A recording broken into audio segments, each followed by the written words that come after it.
Hi hello ನಮಸ್ತೆ ಸ್ನೇಹಿತರೆ. ನೀವು ನೋಡ್ತಾ ಇದ್ದೀರಾ ಕರಿಯರ್ ಬೂಸ್ಟರ್ ಕನ್ನಡ ಯೂಟ್ಯೂಬ್ ಚಾನಲನ್ನು. ಸ್ನೇಹಿತರೆ, ಎಲ್ಲರೂ ಕೂಡ ಸಿ ಆ್ಯಂಡ್ ಆರ್ ಯಾವಾಗ ರಿಲೀಸ್ ಆಗುತ್ತೆ ಅಂತಕ್ಕಂತಹ ಒಂದು ಕಾತರದಿಂದ ಇದ್ರಿ.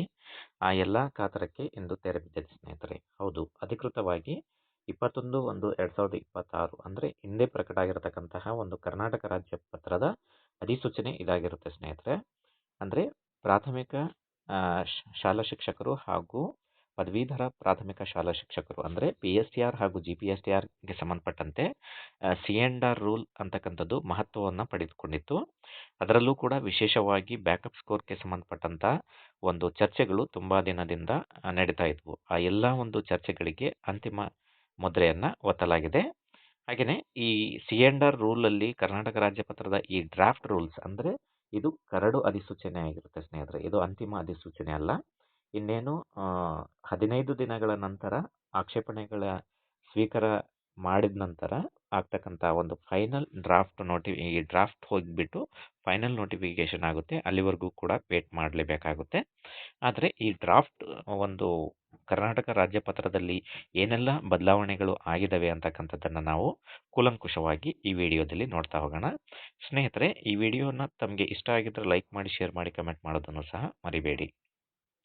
ಸ್ನೇಹಿತರೆ, ತಾವು ಇಲ್ಲಿ ನೋಡ್ತಾ ಇದ್ದೀರಾ, ಇದು ಒಂದು ಕರಡು ತಿದ್ದುಪಡಿ ನಿಯಮ ಆಗಿದ್ದು ಇದು ಯಾವುದಕ್ಕೆ ಸಂಬಂಧಪಟ್ಟಿದೆ ಅಂತಕ್ಕಂಥದ್ದನ್ನು ನಾವು ನೋಡೋದಾದರೆ, ಇದು ಕರ್ನಾಟಕ ಶಿಕ್ಷಣ ಸೇವೆಗಳು ನೇಮಕಾತಿ ನಿಯಮ 1967 ಹಾಗೂ 1990ರ ಒಂದು ಅಧಿನಿಯಮ 14 ಕಲಂ 3ರ ಉಪಕಲಂ 1ರಿಂದ ಆಗಿರ್ತಕ್ಕಂತಹ ಒಂದು ನಿಯಮಗಳನ್ನು ತಿದ್ದುಪಡಿ ಮಾಡೋದಕ್ಕೋಸ್ಕರ ಹೊರಡಿಸಿರ್ತಕ್ಕಂತಹ ಒಂದು ಕರಡು ಅಧಿನಿಯಮ ಇದಾಗಿರುತ್ತೆ ಸ್ನೇಹಿತರೆ.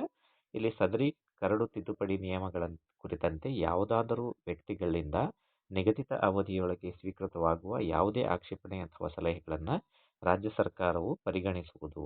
ಅಂದರೆ ತಮ್ಮದು ಏನಾದರೂ ಅಬ್ಜೆಕ್ಷನ್ಸ್ ಇದಕ್ಕೆ ಸಂಬಂಧಪಟ್ಟಂತೆ ಏನಾದರೂ ಇದ್ದರೆ ತಾವು ಅಬ್ಜೆಕ್ಷನನ್ನು ಫೈಲ್ ಮಾಡ್ಬೋದು. ಹಾಗೆಯೇ ಆಕ್ಷೇಪಣೆ ಮತ್ತು ಸಲಹೆಗಳನ್ನು ಸಹ ಸರ್ಕಾರದ ಅಪರ ಕಾರ್ಯದರ್ಶಿಗಳು, ಶಾಲಾ ಶಿಕ್ಷಣ ಸಾಕ್ಷರತಾ ಇಲಾಖೆ, ಬೆಂಗಳೂರು ಈ ವಿಳಾಸಕ್ಕೆ ಕಳುಹಿಸಲು ಸೂಚಿಸಲಾಗಿರುತ್ತೆ. ಹಾಗಿದ್ರೆ ಈ ಒಂದು ಕರಡು ಅಧಿಸೂಚನೆ ನಿಯಮಗಳಲ್ಲಿ ಆಗಿರತಕ್ಕಂತಹ ಮಹತ್ವದ ಬದಲಾವಣೆ ಏನು ಅಂತಕ್ಕಂಥದ್ದನ್ನು ವಿವರವಾಗಿ ನೋಡ್ತಾ ಹೋಗೋಣ. ತಾವಿಲ್ಲಿ ನೋಡ್ತಾ ಇದ್ದೀರಾ, ಪ್ರಾಥಮಿಕ ಶಾಲಾ ಶಿಕ್ಷಕರು 1ರಿಂದ 5ನೇ ತರಗತಿಗೆ ಅಂದರೆ 1 to 5th ಟೀಚರ್ ರಿಕ್ರೂಟ್ಮೆಂಟ್ಗೆ ಸಂಬಂಧಪಟ್ಟಂತೆ ಮಹತ್ತರವಾದ ಒಂದು ಪ್ರೊಸೀಜರ್ ಆಫ್ ಸೆಲೆಕ್ಷನ್ ಅಂದರೆ ಆಯ್ಕೆ ವಿಧಾನಕ್ಕೆ ಸಂಬಂಧಪಟ್ಟಂತೆ ತುಂಬ ಗೊಂದಲಗಳಿದ್ವು. ಅದರಲ್ಲಿ ವೇಟೇಜನ್ನು ತುಂಬ ಜಾಸ್ತಿ ತೆಗೆದುಕೊಳ್ತಾ ಇದ್ದಾರೆ ಅಂತಕ್ಕಂತಹ ಒಂದು ಚರ್ಚೆಗಳು ಕೂಡ ನಡೆದಿದ್ವು. ಟೋಟಲಿ ಬ್ಯಾಕಪ್ ಸ್ಕೋರ್ನೇ ರಿಮೂವ್ ಮಾಡಬೇಕು ಅಂತಕ್ಕಂತಹ ಚರ್ಚೆಗಳು ಸಹ ನಡೆದ್ವು. ಇನ್ನೊಂದು ಕಡೆ ಬ್ಯಾಕಪ್ ಸ್ಕೋರ್ ಇರಬೇಕು ಅಂತಕ್ಕಂಥದ್ದು. ಇದನ್ನೆಲ್ಲವನ್ನು ಒಳಗೊಂಡಂತಹ ಒಂದು ಸಂಪೂರ್ಣ ಕರಡು ಅಧಿಸೂಚನೆಯನ್ನು ಇಂದು ಪ್ರಕಟಿಸಲಾಗಿದೆ. ಏನೆಲ್ಲ ಆಗಿದ್ದಾವೆ ಅಂತಕ್ಕಂಥದ್ದನ್ನು ನಾವು ನೋಡೋದಾದರೆ, ಈ ಹಿಂದೆ CET ಪರೀಕ್ಷೆಗೆ ಸಂಬಂಧಪಟ್ಟಂತೆ ವೇಟೇಜನ್ನು 35% ತೆಗೆದುಕೊಳ್ಳಲಾಗ್ತಿತ್ತು. ಆದರೆ ಇದರ ಬದಲಿಗೆ ಈಗ ಏನು ಮಾಡಲಾಗಿದೆ, ಬದಲಾವಣೆಯನ್ನು ಮಾಡಿಬಿಟ್ಟು CET ಪರೀಕ್ಷೆಯಲ್ಲಿ 70% ಕನ್ಸಿಡರ್ ಮಾಡಬೇಕು ಅಂತ ಹೇಳಿ ಒಂದು ಅಧಿಸೂಚನೆಯಲ್ಲಿ ತೋರಿಸಲಾಗಿದೆ. ಹಾಗೆಯೇ ಮಿಕ್ಕುಳಿದಂತಹ ಒಂದು ಹೋದ ಸರಿ ಇರ್ತಕ್ಕಂತಹ C&R ಅಲ್ಲಿ TETಗೆ ಸಂಬಂಧಪಟ್ಟಂತೆ 15% ತೆಗೆದುಕೊಳ್ಳಲಾಗ್ತಿತ್ತು. ಆದರೆ ಇದನ್ನು ಈಗ ಏನು ಮಾಡಲಾಗಿದೆ, 20% ಆ್ಯಡ್ ಮಾಡಲಾಗಿದೆ. ಹಾಗೆಯೇ ವಿಶೇಷವಾಗಿ PUCಗೆ ಸಂಬಂಧಪಟ್ಟಂತೆ ಅಂದರೆ PSTR ಶಿಕ್ಷಕರಿಗೆ ಸಂಬಂಧಪಟ್ಟಂತೆ PSTRಗೆ ಸಂಬಂಧಪಟ್ಟಂತೆ 0.25 ಒಂದು ಅಂದರೆ 25 ಇದು ಸ್ಕೋರನ್ನು ಕನ್ಸಿಡರ್ ಮಾಡಬೇಕು ಅಂತಕ್ಕಂಥದ್ದು ಇತ್ತು. ಆದರೆ ಅದನ್ನು ಚೇಂಜ್ ಮಾಡಿಬಿಟ್ಟು ಏನಾಗಿದೆ, 0.08 ಅಂದರೆ 8% ಅದನ್ನು ಕನ್ಸಿಡರ್ ಮಾಡಬೇಕು ಅಂತ ಹೇಳಿ ಆಗಿದೆ. ಹಾಗೆಯೇ ವಿಶೇಷವಾಗಿ ಇಲ್ಲಿ 8% PUCಗೆ ನೀಡಲಾಗಿದ್ದರೆ, ಹಾಗೆಯೇ ಉಳಿದಂತಹ ಒಂದು 25% ಹೋದ ಸಾರಿ ಏನು DEDಗೆ ನೀಡಲಾಗಿತ್ತು ಅದನ್ನು ರಿಮೂವ್ ಮಾಡಿಬಿಟ್ಟು 0.02 ಅಂದರೆ 2% ಒಂದು ವೇಟೇಜನ್ನು ಈ ಒಂದು DED ಒಂದು ಇದು ಕೋರ್ಸಿಗೆ ಸಂಬಂಧಪಟ್ಟಂತೆ ಈ ಒಂದು ಸ್ಕೋರ್ನ ಕನ್ಸಿಡರ್ ಮಾಡೋದಕ್ಕೆ ಮಹತ್ವದವಾದ ಒಂದು C&R ಅನ್ನು ಬಿಡುಗಡೆ ಮಾಡಲಾಗಿರುತ್ತೆ. ಹಾಗಂದರೆ ಈಗ ಸೂತ್ರ ಏನಾಗಿರುತ್ತೆ ಅಂದರೆ 70 + 20 + 8 + 2 ಈ ಥರನಾಗಿರುತ್ತೆ. ಅಂದರೆ 70 ಅದಕ್ಕೆ ಸಂಬಂಧಪಟ್ಟಂತೆ CET, ಹಾಗೆಯೇ ಟಿ ಇ ಟಿ 20% ತೆಗೆದುಕೊಳ್ಳಾಗುತ್ತೆ. ಹಾಗೆಯೇ PUC 8% ತಗೊಂಡ್ರೆ DED ಅನ್ನು 2% ತೆಗೆದುಕೊಳ್ಳಾಗುತ್ತೆ.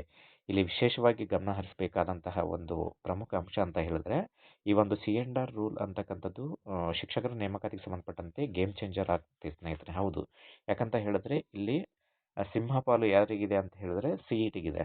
ಹಾಗಾಗಿ TETಯಲ್ಲಿ ಕೇವಲ ಜಸ್ಟ್ ಕ್ವಾಲಿಫೈ ಆದರೂ ಸಹ CETಯಲ್ಲಿ ಚೆನ್ನಾಗಿ ಸ್ಕೋರ್ ಮಾಡಿದರೆ ಅವರು ಎಲಿಜಿಬಲ್ ಆಗ್ತಕ್ಕಂತಹ ತುಂಬ ಸಾಧ್ಯತೆಗಳಿದ್ರೆ, ಒಂದು ಕಡೆ DED ಅಲ್ಲಿ ಸ್ಕೋರ್ ಆಗಿಲ್ಲ ಅಂತಕ್ಕಂತಹ ಒಂದು ಬೇಜಾರಿದ್ರು ಕೂಡ ತಾವು ಇಲ್ಲಿ CETಯಲ್ಲಿ ಚೆನ್ನಾಗಿ ಸ್ಕೋರ್ ಮಾಡಿದರೆ ಅಪಾಯಿಂಟ್ ಆಗ್ತಕ್ಕಂಥದ್ದು 100% ಶೋರ್. ಹಾಗೆಯೇ TETಗೆ ಸಂಬಂಧಪಟ್ಟಂತೆ 20%ನ ವೇಟೇಜನ್ನು ಕೊಡಲಾಗಿದೆ. ಯಾರೆಲ್ಲ TETಯಲ್ಲಿ ಹೆಚ್ಚು ಅಂಕಗಳನ್ನ ಗಳಿಸಿರ್ತೀರ ಅವರಿಗೆಲ್ಲ ಇದು ಯೂಸ್ ಆಗುತ್ತೆ.